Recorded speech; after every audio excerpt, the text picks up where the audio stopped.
दोस्तों नमस्कार। आप लोगों का मेरे इस YouTube चैनल पर स्वागत है। इस चैनल पर 5200 सब्सक्राइबर हो गए हैं। इसके लिए आप सभी का बहुत बहुत धन्यवाद। दोस्तों, आप जानते हैं कि मछली पालन पूरी तरह से बीज के संचयन पर निर्भर रहता है।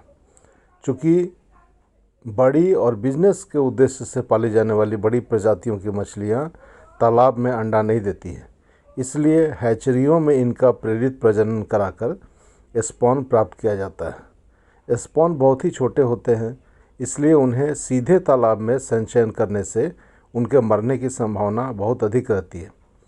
इसलिए इन स्पॉनों को विशेष तरीके से तैयार किए गए नर्सरी या छोटे तालाबों में संचयन किया जाता है और 20-25 दिनों तक इनका पालन करके इन्हें 2 से 3 इंच तक बड़ा किया जाता है।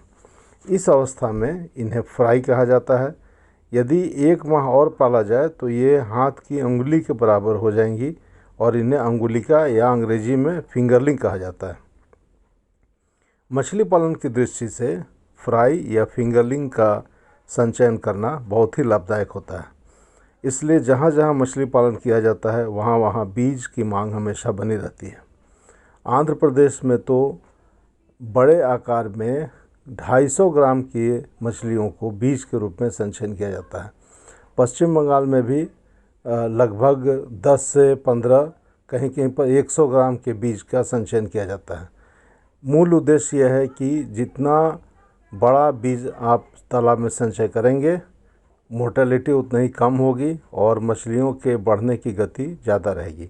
इसलिए मछली पालन जहाँ जहाँ भी हो रहा है वहाँ वहाँ बीज का मार्केट सप्लाई बहुत ही ज़रूरी है।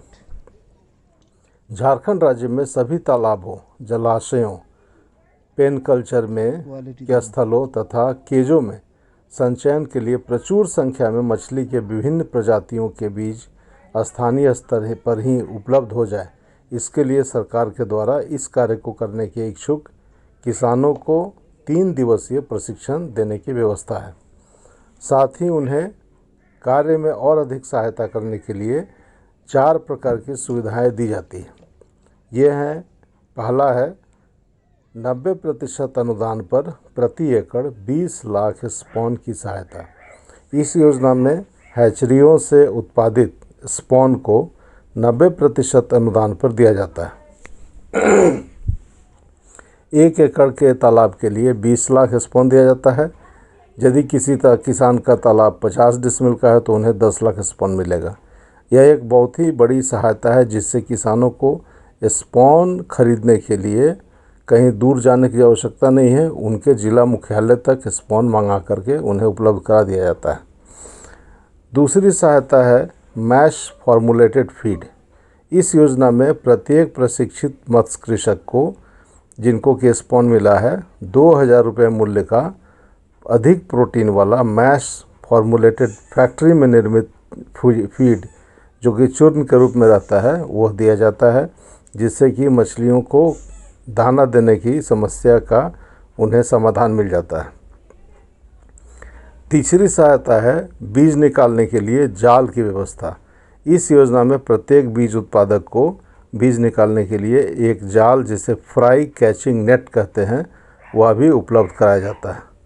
और इसके अतिरिक्त बीज की उपलब्धता के विषय में आसपास के किसानों को बताने के लिए मोबाइल रिचार्ज कूपन के रूप में 500 रुपये का आर्थिक सहायता भी दिया जाता है।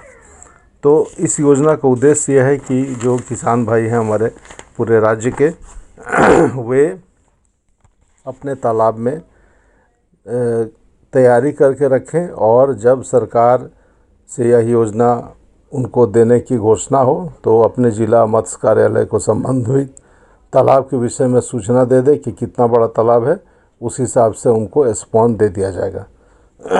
इसके अतिरिक्त जब बीज वितरण का कार्यक्रम समाप्त हो जाता है तो मत्स्य बीज उत्पादकों का कार्यशाला आयोजित किया जाता है। यह कार्यशाला जून से अगस्त तक जब बीज का कार्य हो जाता है, उसके उपरांत लगभग माह सितंबर या अक्टूबर से प्रारंभ की जाती है और इसमें किसान अपने अनुभवों को बताते हैं और इस कार्यक्रम में और अधिक सुधार कैसे लाया जाए उसके संबंध में आपस में चर्चा करके कई तरह के सुझाव देते हैं। इस प्रकार यह योजना किसानों के लिए आर्थिक दृष्टि से सुदृढ़ करने के लिए सहायता तो करती ही है, साथ ही ग्रामीण क्षेत्र में मछली उत्पादन में भी वृद्धि करती है। सरकार के इस प्रयास से राज्य में मछली उत्पादन में लगातार वृद्धि हो रही है। दोस्तों, इस योजना के संबंध में और कोई आप जानकारी लेना चाहें तो कृपया कमेंट बॉक्स में आप लिखें, मैं प्रयास करूंगा उनका उत्तर देने का। और यदि आपको यह वीडियो पसंद आया हो कृपया लाइक कर दें और अपने दोस्तों के साथ शेयर करें। और यदि आपने अभी तक इस चैनल को सब्सक्राइब नहीं किया है तो कृपया सब्सक्राइब कर दें। आशा है कि आप सभी स्वस्थ होंगे और मछली पालन में भरपूर अभिरुचि ले रहे होंगे। धन्यवाद।